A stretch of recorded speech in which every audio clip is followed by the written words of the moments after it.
Evaluasi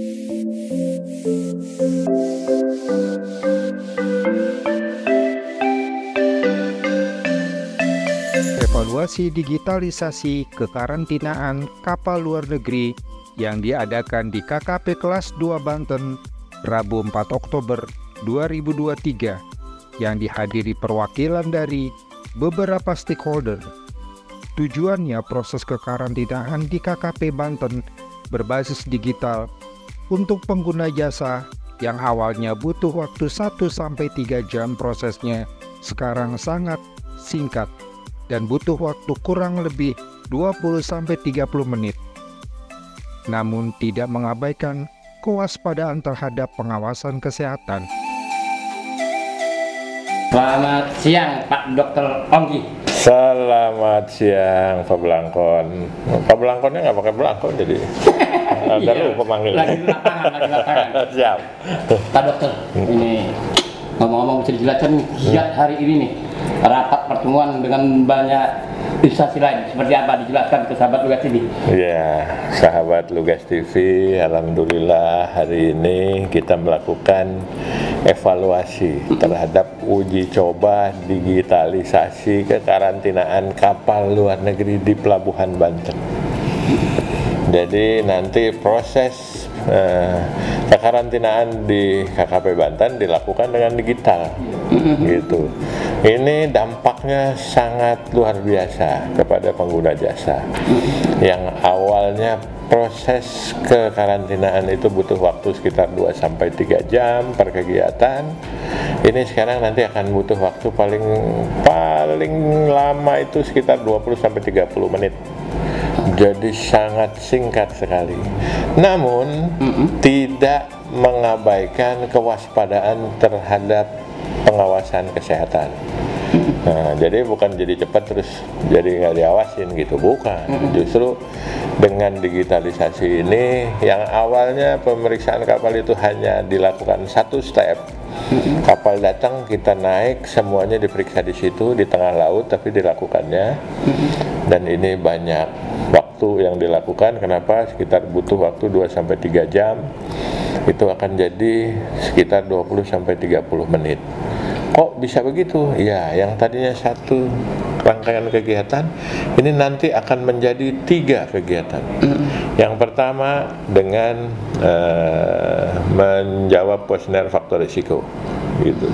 Kuesioner faktor risiko setelah itu dijawab, itu melalui email. Jadi kalau butuh waktu dihitung ya berapa kali sih email, cuma tinggal mencet doang, cetet jadi kan, ya paling 1 menit 2 menit sampai. Nah, sistem secara otomatis akan men-scoring. Kita udah punya sistem scoringnya, dan scoring itu akan menjadikan dasar untuk dilakukan tindakan yang kedua. Tindakan yang kedua apa?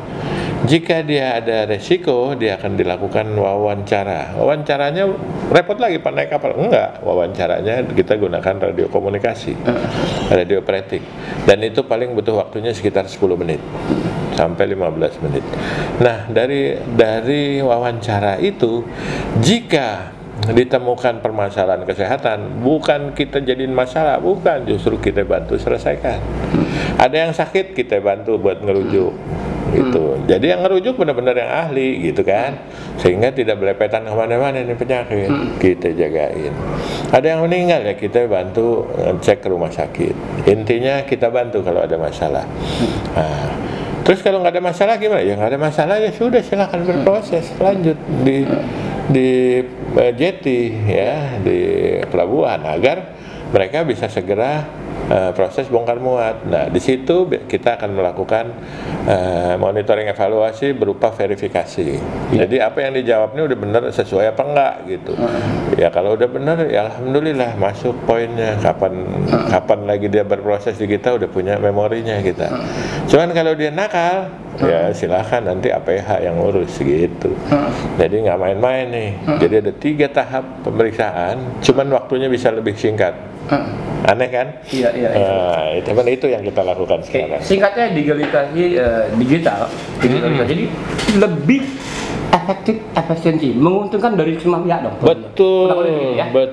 Yang pertama dari waktu. Di pelabuhan tahu sendiri, waktu adalah uang. Iya. Bukan time as money, tapi time is money gitu. Itu sangat-sangat bermanfaat buat mereka. Yang kedua adalah kita tidak mengabaikan tingkat pengamanan kesehatannya, tetap kita lakukan, gitu. Tetap. Dan yang ketiga adalah ini tentunya menjaga resiko penularan penyakit buat petugas kami juga, gitu. Ya. Dan dengan makin cepat layanan, kita bisa mengantisipasi atau bisa melakukan pemeriksaan yang biasanya kalau satu kapal 3 jam, berarti kalau terus-terusan ya 24 jam, paling hanya sehari bisa 8 kapal ya. Nah, kalau jadi setengah jam, berapa kapal? 24 jam bisa 48 kapal. 24 kali 2, 48 kapal. Ya, dari 8 jadi 48, 6 kali lipat yang bisa kita lakukan. Tuh, banyak hal, semua pihak banyak yang diuntungkan lah. Bener, lamping itu juga biaya. Ya, betul. Iya. Biaya mooringnya nggak ada lagi. Gitu. Namanya aplikasinya apa, Pak? Sincarke, sistem kewaspadaan, sistem kekarantinaan kesehatan. Ya, itu sudah ada. Kita perkaya di dalamnya dengan nanti menu digitalisasi ini dengan pemeriksaan kapal secara digital yang tadinya masih manual. Oke, tadi dihadiri dari pihak mana saja, Pak? Tadi dihadiri yang pertama yang kita lakukan uji coba itu ada 6 perusahaan, ya. Saya lupa namanya tuh. Ya, ada 6 perusahaan. Yang rencana awalnya malah 4, tapi ternyata dengan penuh semangat mereka, oh saya coba gitu ya. Kalau kebanyakan kita puyeng, akhirnya kita batasin juga di 6 gitu, ya. Terus dari imigrasi. Tentunya dari jawarannya, bukan jawara, dari pembina pelabuhan yang di Banten, KSOP, Sah Bandar, ya. Lalu yang ketiga bea cukai. Jadi bea cukai itu satu lagi VTS. Ya. Terus sama agen kapal INSA dan ISAA Banten, gitu. Itu yang hadir. Terakhir, Bang, pesan-pesan buat para mereka yang hadir tadi, tentunya pada perusahaan pemerintah. Pesan-pesan ya ini tentunya untuk melayani masyarakat maritim. Jadi manfaatkan sistem ini dengan maksimal, ya, dengan optimal untuk penggunaan bisnis di tempat bapak ibu sekalian, ya. Tentunya manfaat ini juga tidak mengabaikan pengawasan kesehatan. Jadi kalau ada pengawasan kesehatan, ya pastinya kita akan melakukan pengawasan lebih utama, gitu. Terakhir lagi, iya tadi apa sih, bisa diulang? Gimana? Iya tadi ada kayaknya ada slogan atau apa? Iya itu KKP Banten adalah punya moto keren, komunikatif, edukatif, responsif, empati, no KKN. No KKN. Terima kasih Pak Alfi. Siap, terima kasih. Sukses semua.